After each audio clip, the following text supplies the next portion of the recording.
100 Forgotten Memories of Life in 1950s America. There once was a world where doors didn't need locks, where the family doctor made house calls, and where you could buy a whole bag of candy for just 5 cents. That was America in the 1950s, an era where simplicity concealed incredible community strength. What happened during those golden years?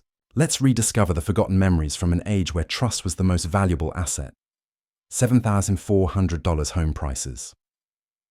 In 1950, home ownership was a tangible reality for many American families. The average house cost around $7,400. The crucial thing was that this house wasn't a cramped little box lacking space. On the contrary, you had a spacious yard where the kids could play freely, running around with their radio flyer wagons. Inside, the house featured shiny hardwood floors, which constantly needed polishing to maintain their attractive appearance. More important than the physical assets, you had neighbors who actually knew your name, fostering a sense of close-knit community and safety. A livable wage. The average annual salary in 1950 was around $3,200. You could buy a house, raise a family decently without constant worry about debt, and still manage to take a yearly vacation. Most American families had only one car, one TV, and one bathroom, and somehow that was enough. Financial sufficiency in the 50s didn't come from massive incomes, but from reasonable living costs and post-war economic stability. Gas was 29 cents. In 1955, a gallon of gas cost only 29 cents. This created incredible freedom for drivers. $5 was enough to fill the tank right to the brim. You didn't have to worry about how fast the meter was spinning as the pump tallied the cost.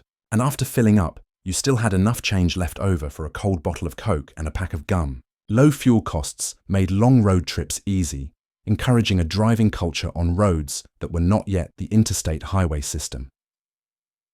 Gas station service. Back then, pumping gas was a service experience. You didn't pump your own gas. When you drove into the station, a cheerful, usually neatly uniformed young attendant would step out to serve you. He didn't just fill the tank. He would clean your windshield spotlessly and call you sir, as a matter of course. It was a dedicated customer-focused service and part of a courteous culture where people were willing to help each other without expecting anything extra. Neighborhood, shopping. If your mom needed bread in the 1950s, she wouldn't touch an app to order online. Instead, she would send you to the small local grocery store nearby. You'd hand the clerk $1 and you'd leave with a fresh loaf of bread, some fresh milk, and change jingling in your pocket. You felt like you had completed an important and responsible task. The local store. Small local grocery stores were the heart of the neighborhood. They weren't enormous supermarkets, but gathering places where everyone knew each other's names. The staff didn't just know your name, they knew your parents, your siblings, and might ask about your family vacation. You didn't get lost in endless aisles of a massive supermarket. It was a deep community experience where staff knew your favorite items and inquired about your family, reinforcing a sense of familiarity and security in town. Chevy Bel Air. The 1955 Chevy Bel Air grabbed attention on every street, becoming an unmistakable icon of the decade. With its magnificent two-tone paint, shiny chrome accents, and roaring V8 engine, this car looked like it was flying even when standing still. Owning a Chevy Bel Air was a sign of success, a badge you wore with pride. It clearly demonstrated the difference between a modern Chevy focused on performance and a classic Chevy focused on style and symbolism. Movie ticket was 48 cents. In 1950, a movie ticket cost only 48 cents. For less than $1, you could have a comfortable seat, a box of popcorn, and maybe a fun cartoon before the main feature. No need for reservations, no endless trailers. You just showed up. Whatever film you chose, the experience was almost always worthwhile. TV dinner. The TV dinner debuted in 1953, bringing a whole new definition of convenience to the kitchen. It came in a shiny foil tray and cost 98 cents. Crucially, it promised a complete meal without having to wash any dishes. American families loved this convenience after a long day of work. Back then, no one called it processed food. It was simply convenient and provided a bit of fun eating off your own tray, often while watching the newly acquired black and white TV Jell-O mold.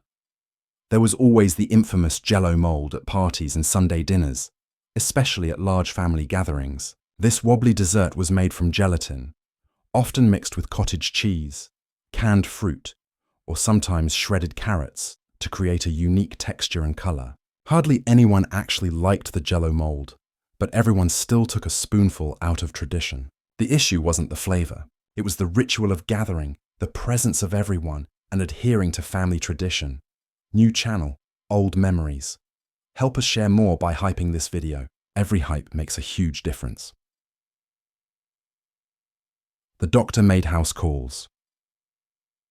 If you were sick in the 50s, you wouldn't look up symptoms online or text your doctor. You called the family physician. He would arrive at your house with his familiar black bag, a thermometer, and a calm voice. He would examine you right there in the living room. This memory evokes a level of personal care and trust that is rare today, making you feel better instantly just by his presence. No locked doors.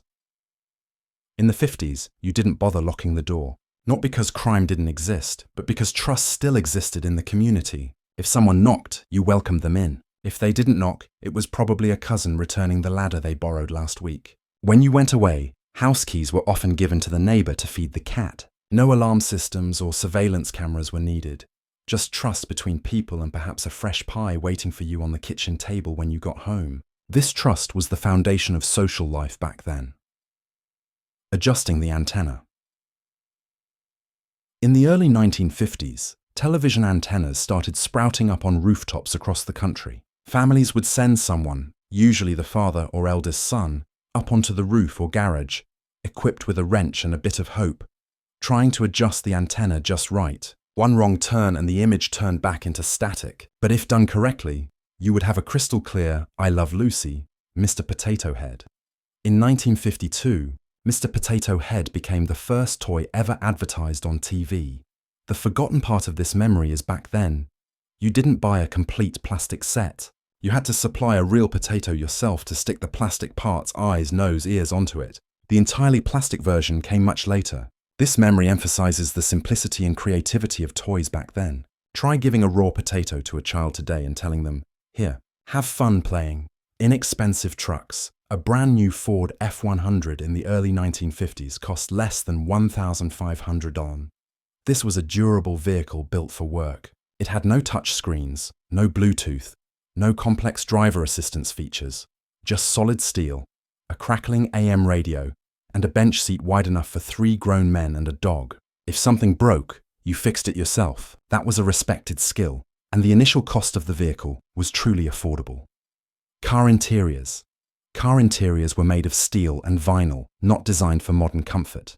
There were no cup holders, no airbags, and no electronics whatsoever besides the radio. If you left the car in the summer sun, the steering wheel was hot enough to fry an egg on. Everything was designed to be durable, easy to clean, and easy to fix, rather than for maximum comfort or safety. Car locks were optional. Car keys were genuinely optional in the 50s. Some trucks didn't even have door locks. You parked the car, slipped the key under the sun visor, and no one touched it.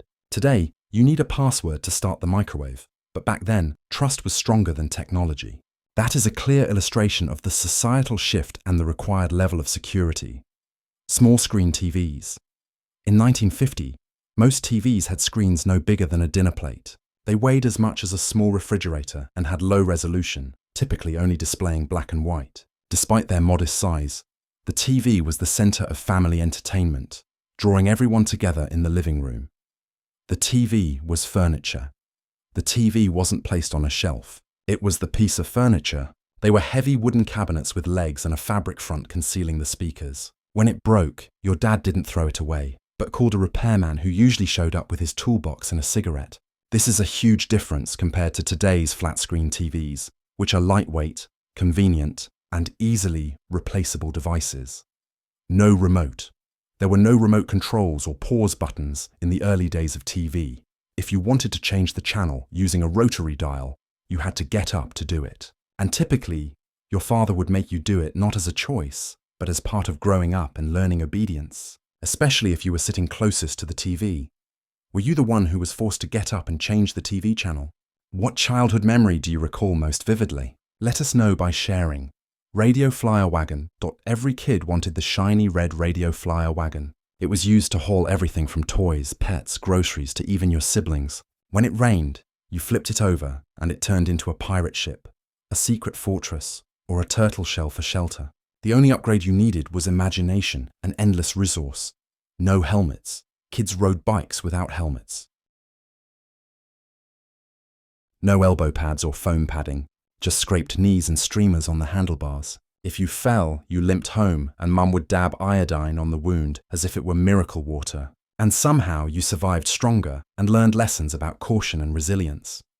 Bar soap bathrooms. Bar soap was the default item in every bathroom. Brands like Irish Spring, Lifebuoy and Dial were commonly used. Every bathroom had a washcloth and a drawer full of pink and green soap slivers that had melted and stuck together like glue, waiting to be used up. Disneyland. Disneyland opened in California in 1955. Walt Disney himself walked around the park on opening day. It only had 18 rides, but was still dubbed the happiest place on earth. Despite a plumber strike and the asphalt melting under the heat, it was still a historic event, a symbol of American optimism. Sunday dinner. Sunday dinner was a non-negotiable ritual. The whole family gathered, including grandparents, cousins, and the noisy uncle who always told the same story every week. The traditional menu included roast beef, mashed potatoes, and the infamous Jell-O mold. The issue wasn't the meal, but the moments of gathering, the presence of family. New baby help. When a neighbor had a baby, the whole street would bring food, casseroles, and hand-me-down cribs.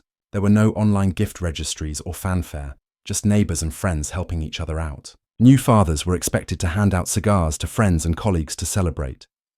Strict bank hours. Bank hours were very strict. If you didn't get there before 3 p.m. on Friday, you wouldn't have cash until Monday. There were no ATMs or banking apps. You only had a teller behind a glass window and the sound of the stamp confirming your deposit. No gym needed. You didn't need a gym membership in the 1950s. Daily chores kept you fit. That meant mowing the lawn with a push mower, chopping wood for the stove, hanging clothes outside on the clothesline. That was your workout. And somehow, your grandpa's calves were still better than yours are now. The 50th state. In 1959, Hawaii became the 50th state. For many Americans, it felt like another world. Beaches, volcanoes, hula skirts. Postcards from paradise started appearing in mailboxes everywhere. Sunday morning. The radio played gospel music and the news. Dad read the paper, Mum poured the coffee, and the world felt slow in the best way possible. Hats were mandatory. Men wore hats, fedora, pork pie, flat cap when leaving the house. It was simply what you did, part of daily preparation and a sign of respect. The hat wasn't just an accessory, it was part of the social uniform. Hat respect. Men tipped their hats when greeting someone, even if it was just a fleeting gesture on the street, and they removed their hats upon entering a home without thinking. That was part of the courtesy that has been forgotten today, a silent language of respectful communication. If you could relive any day in this 50s decade, which one would you choose? Share your most precious memory in the comments below. Rotary dial phone. Telephone communication in the 50s was a process that required patience and focus. Phones were rotary dial, often hard-mounted to the wall in the kitchen or hallway with a coiled cord. To make a call, you had to dial each digit carefully. If you unfortunately dialed the last number wrong, you had to start dialing the entire phone number all over again. Most families only had one phone and one number, and if it rang, everyone ran to pick it up because there was no voicemail. Travel without seatbelts. During long trips in the station wagon, the most common sight was the entire family piled into the car without seatbelts. Children were free to move around, the windows were rolled down, and the family dog drooled into the wind. This was an era where safety was not prioritized as it is now. Mum was often busy passing sandwiches forward from the cooler to the front seats. Although less safe by modern standards, these trips are still remembered as moments of freedom and cheerful family chaos. In the spacious station wagon interior, the highway system, the road transport system in 1950s, America was significantly different from today. The vast interstate highway system we know now did not yet exist. It wasn't until 1956 that President Eisenhower signed the act establishing the system. Prior to that, long road trips were a real roll of the dice. Travelers had to rely on old state and national highways. The absence of a unified highway system made road travel an experience requiring a great deal of patience. forcing people to prepare thoroughly for any possible breakdown. Paper maps. Road travel in the 50s required meticulous preparation and a sense of adventure. Since there was no modern GPS system, travelers had to rely entirely on large paper maps, often provided by oil companies. If you got lost, you had to stop and ask a local for directions. It's memorable that these strangers were usually genuinely kind and helpful. Sometimes they drew detailed instructions with a pencil on the back of a napkin or scrap paper. This trust was very high, and people believed strangers wouldn't send them the wrong way just for a joke. Furthermore, you always needed to carry a spare tire and tools to change it, as service stations could be far apart. Desks with inkwells. Even though education was advancing into the modern era, school desks and classrooms still had small inkwells. These little holes were relics from the past, remaining even as students had switched to using modern ballpoint pens. Kids would often poke pencils through these holes, wondering how people used to write with a quill pen back in the day. Formal air travel. Air travel in the 1950s was a rare and extremely formal event. It wasn't just transportation. It was a special occasion. Men wore suits and ties while women wore gloves and hats. Passengers were treated like honored guests. They were served real meals with silverware and had plenty of legroom. Flight attendants always had warm smiles. Absolutely no one wore athletic clothes or pajamas on the plane, and certainly no one tried to bring strange pets into the cabin. Toolbox for the man of the house. In the 1950s, the heavy steel toolbox wasn't just a place to store tools. It was a symbol of pride and self-reliance. The box often lacked flashy labels, but was full of grease stains, dents and scratches accumulated over years of use. This heavy box contained the know-how and the ability to fix everything oneself, from a broken toaster to a lawnmower. It demonstrated the man's self-sufficiency and was physical proof of the spirit of not throwing things away. What self-repair skill did you learn from your father or grandfather? Share that lesson and the item you were proudest to have successfully fixed. Fear of polio. One of the greatest fears of the 1950s was polio. This was a terrible and persistent disease that caused anxiety for families. During severe outbreaks, children were often asked to stay away from public swimming pools and movie theaters to prevent the spread of the virus. Summer was not just a time for fun, but also a season of constant worry as parents watched their children with great caution. Open heart surgery. One of the biggest breakthroughs was the first successful open heart surgery using a heart-lung machine, which took place in 1953. This sounded like a science fiction scenario, stopping the patient's heart, fixing it, and starting it again. But it succeeded, and this achievement redefined what doctors believed they could do in surgery. It launched a new era for modern cardiac surgery. DNA. Structure. A revolutionary scientific discovery laying the foundation for modern biology occurred in 1953 when James Watson and Francis Crick revealed the double helix structure of DNA. At the time, most of the public had no idea what this finding meant. For many, it was just a strange diagram in a scientific journal. However, understanding the shape and mechanism of this genetic material paved the way for science, medicine, and even criminal investigation. Although quiet, this discovery had a long-lasting impact on the entire scientific world. Nuclear power plant. The 1950s also marked an energy transition. The first nuclear power plant was switched on in Idaho in 1951. While historic, the initial output was extremely modest. It only generated enough power to light 4 light bulbs. However, for Americans, this was the spark that started something great. There was widespread belief that the future belonged to atomic energy, bringing a feeling both thrilling and slightly fearful about this enormous potential. The microchip. A quiet invention late in the decade laid the foundation for the digital age. The microchip was invented in 1958. At the time, nobody outside the lab cared much about this tiny object. People were even more impressed by automatic garage doors than by microchips. However, it was this invention that laid the groundwork for the development of computers, mobile phones, and almost every technology we use today. It was an understated historical event at the time, but its impact is unparalleled. Sputnik. In 1957, the Soviet Union launched Sputnik, the first artificial satellite to orbit the Earth. Although it was only the size of a beach ball, the event sent shockwaves across America. Sputnik immediately accelerated the space race. This event made Americans concerned about falling behind technologically. And as a result, from then on, the word science became a much more important word in every American classroom, driving huge investments in education and research. Writing with typewriters. Before digital keyboards, office work and studying were tied to the typewriter, creating the characteristic clacking sound that echoed through offices and classrooms. When mistakes were made, correction was complicated. You had to use white correction fluid or worse, start typing the entire document over again from scratch. There was no delete button or autocorrect. However, the most satisfying thing was the distinctive sound when you hit the return key, a sharp ding and the smooth slide of the carriage signaling you were ready to start a new line. No air conditioning, the summer experience in the 1950s, was very different as most American homes did not have central air conditioning. To combat the heat, people relied on traditional and simple measures. They cooled down by running large box fans, enjoying a tall, cool glass of lemonade, or sometimes they would sleep out on the porch or in the cool basement on the hottest nights. The important thing is that hardly anyone complained. It was simply part of summer. Fathers often said the heat helped build character, and people believed it. Eating on the hood. Because fast food places like McDonald's and drive-in diners back then often didn't have much comfortable indoor seating, people created their own dining ritual. They often ate burgers and fries right on the hood of their car.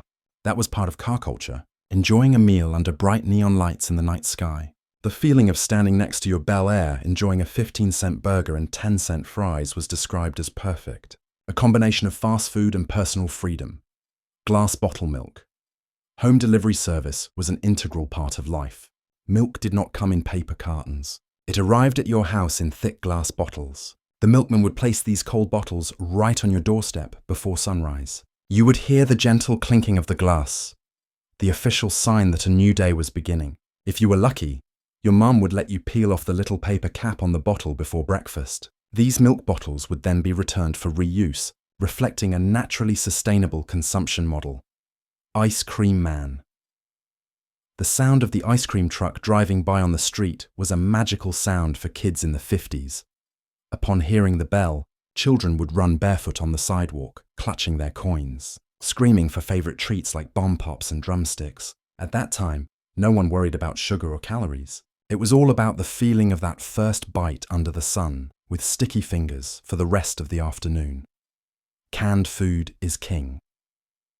In the 1950s kitchen, canned food was considered king. Items like Spam, Campbell's condensed soups, and canned fruit cocktail, often featuring a lonely cherry, were staples. Due to persistent Cold War anxiety, families often stockpiled their pantries. Cupboards were filled as if they were mini bomb shelters against fallout. Canned food represented convenience and preparation for uncertainties, ensuring the family always had enough to eat. Soda shop.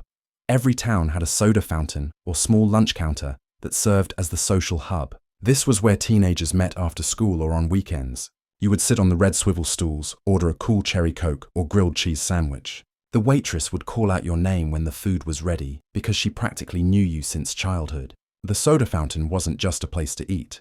It was a spot for forming community, relationships, and a romantic dating location filled with music from the jukebox, natural food.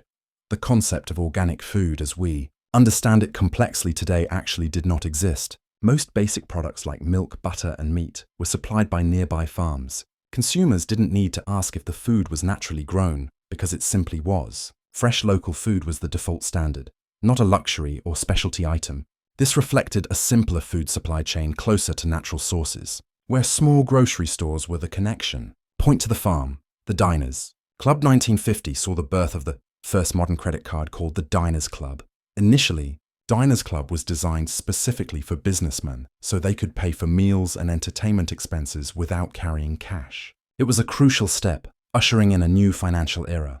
By the late 50s, more people were signing up to use the card, although many were thought to have forgotten to read the fine print, signaling the beginning of the credit-based society. Elvis Presley. Youth culture changed forever when Elvis Presley released his first single, That's All Right, in 1954. His arrival caused rock and roll to explode. Teenagers felt infused with a pure rush of energy, where every hip shake by Elvis seemed to be rewriting social rules. Conversely, some adults found his moves too provocative, lacking in respect. Parents panicked and preachers warned against this new music, but teenagers simply turned the music up louder. Brownie camera. The Kodak Brownie camera made photography more accessible and affordable for the average person. Precious family moments like birthdays, beach trips, and BBQs could now be captured. These photos were often black and white and grainy. Since the cameras were rudimentary, taking photos was a skill. It was often joked that if your finger wasn't in the frame, it was a good picture. Every photograph was a cherished souvenir kept like a treasure. Dick Clark. The show American. Bandstand became nationally famous in 1957. Hosted by the clean-cut Dick Clark, this was where American teenagers could watch and learn the latest dances. They danced in trendy outfits, including saddle shoes and wide poodle skirts. The show wasn't just a TV show. It shaped what was considered cool across the country. While the teenagers were dancing, parents often stood frowning, watching from the kitchen doorway. Hula hoop.